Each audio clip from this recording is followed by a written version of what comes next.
past, not your happiness, not your pain, not your youth, your relationships, your identity, not even the person you think you are right now.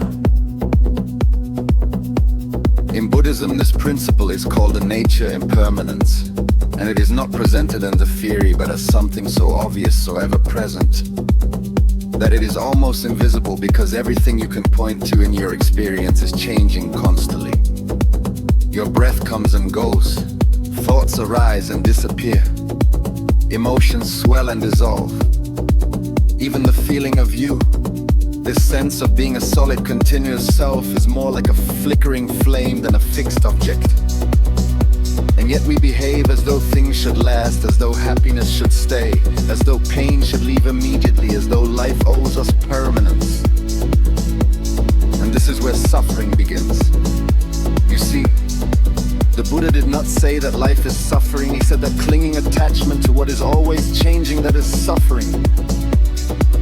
It's like trying to hold water in your hands. The tighter you grip, the faster it slips away.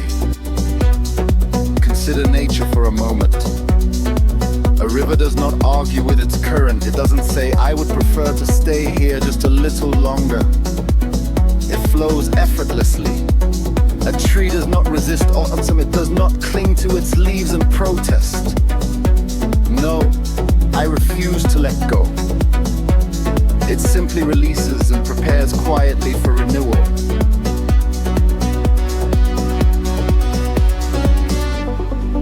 But we human beings do something quite peculiar. We resist the very nature of life itself. We say this moment is good, it must stay. This moment is bad, it must go.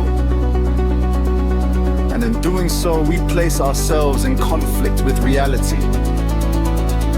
Now imagine just for a moment what it would be like to stop arguing with change, to allow joy to come without fear of losing it, to allow pain to arise without demanding its disappearance, to simply witness the flow. There is a kind of freedom in this, a lightness. Because if everything is changing, then no experience, no matter how intense, is final. No failure defines you permanently, no heartbreak lasts forever. No suffering is absolute, it is all in motion.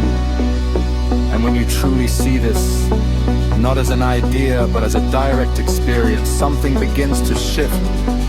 You stop trying to control life and you begin to move with it.